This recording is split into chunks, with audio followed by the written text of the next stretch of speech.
Welcome to this Windows and Computer channel. This is the Tech News Update. We are Monday, July the 23rd, 2018, and today in our Tech News Update, we have India that might actually make iPhones unusable on the network soon if there's no changes.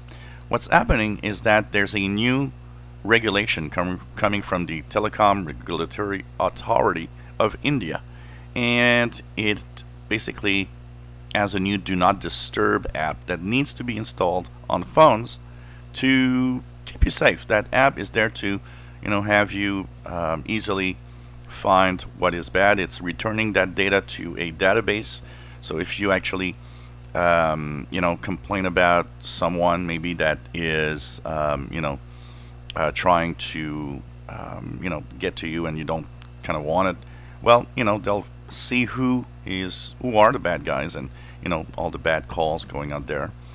Problem is that app is available for Android because Android lets users or lets apps view the call log, but iPhones do not. iPhones do not let apps see the call log. So Apple says, well, it's because the problem is we can't approve this app because we don't approve of an app that takes and looks at the call log.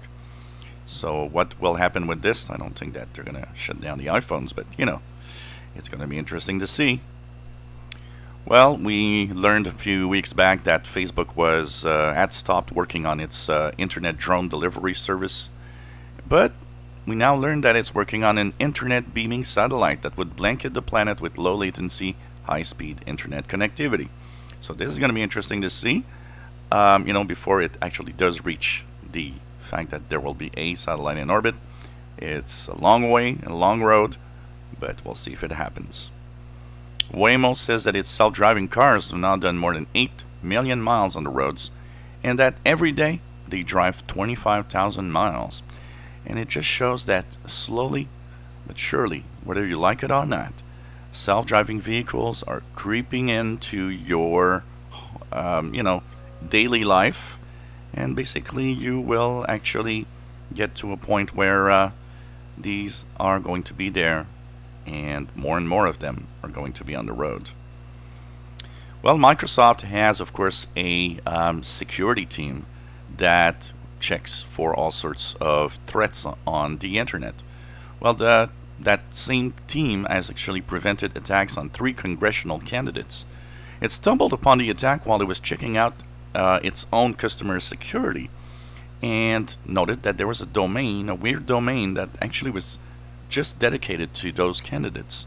It started investigating and of course learned that it was pretty much a Russian domain that was trying to hack into these candidates' campaign, which is kind of showing us that nothing has changed. Microsoft security team, as we said, but that's the news that I just said. Microsoft Store, that's where we're going, is getting an update that will bring it closer to what the online store looks like. And so slowly but surely they're trying to change and have a way of people using the Microsoft Store. Will that change anything? The low usage of the Microsoft Store has many things going behind it that we don't know, but it's going to be interesting to see if they've ever been able to make it more popular. Gorilla Glass is what is trying to keep our phones intact when we drop it, but of course it's a tough deal. Well, an interesting article showing how Corning is actually looking at how it can increase the chances of survival by testing out thousands of drops at different heights. It's changing the way that it designs the Gorilla Glass by understanding pretty much how we drop our phones and how many times we do. It conducted its own survey and noticed that the height of the drop is not that important. What is much more important is actually the number of times, and they found out that we drop our phones on average 7 times a year.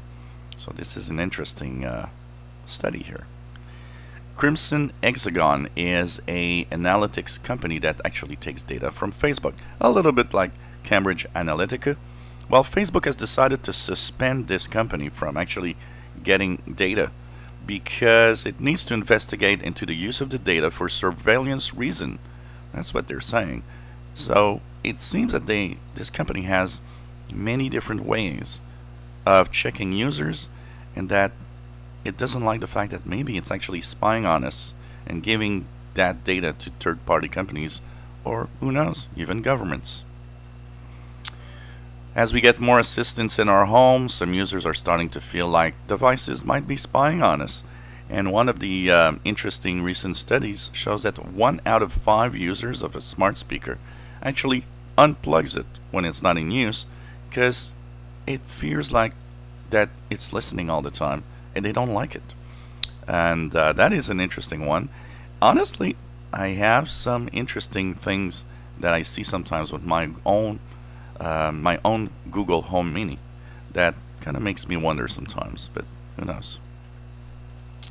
Well, Google Chrome 68 is coming tomorrow, Tuesday. It will have one major difference that might actually make some users a little worried. It will now tell you that HTTP websites, the ones that are not HTTPS, are not secure. And this, of course, in a push to try to have as many websites secure as possible. Now, this is going to be an interesting test, because I know a lot of people will be kind of a little worried when they go visit their favorite website and says, hey, this is not safe. And this was the Tech News Update for Monday, July the 23rd, 2018. You enjoy our videos, please subscribe, give us thumbs up. Thank you for watching.